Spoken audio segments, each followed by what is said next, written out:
প্রথমে এলিয়েনের দেশ থেকে আনা ২টা ঝকঝকে চকচকে কানালা কড়াই নিতে হবে। সেই কড়াইয়ের মধ্যে খানিকটা পেট্রোল তেল ঢেলে দিতে হবে। দেখতে হবে পেট্রোলটা গরম হয়েছে কিনা। তারপরে ওই পেট্রোল তেলের মধ্যে মার্ডার করা পেঁয়াজ কুচি ও মরিচ কুচি দিয়ে কিছুক্ষণ সাঁতার শিখাতে হবে।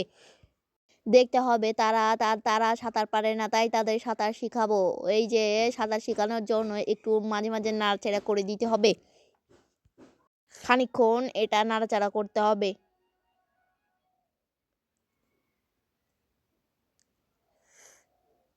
আবার নাড়াচাড়া করতে হবে। তারপরে এই মার্ডার করা পেঁয়াজ কুচির মধ্যে কিছু মসলা অ্যাড করতে হবে। লবণ-টবণ অন্য অনেক কিছু।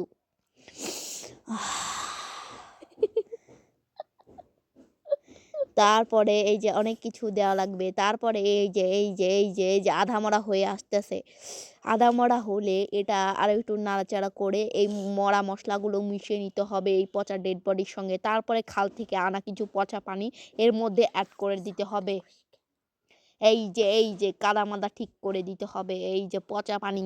তারপরে এই পচা পানিগুলো থগর বগর না করা পর্যন্ত জাল দিতে হবে। ভাই এত জাল দেয় তাও থগর বগর কখন করবে? আল্লাহই জানে থগর-বগর কখন করবে। আমরা চেষ্টায় আছি থগর-বগর করানোর জন্য। দে জোরে জাল। ওই যে সাইডে থগর-বগর শুরু হয়ে গেছে।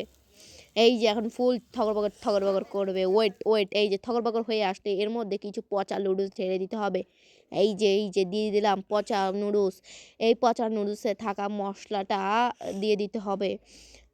এই যে এখন আমরা এই নুডলসে থাকা পচা মশলাটুকু দিয়ে দিলাম। পচা মশলা, ওয়াও কি গন্ধ! পচা ডেড ফেল মশলা দেওয়া হলে খানিকক্ষণ এই মশলাটা মিশিয়ে এই পচা নুডলসের সঙ্গে মশলাটা মিশিয়ে নিতে হবে।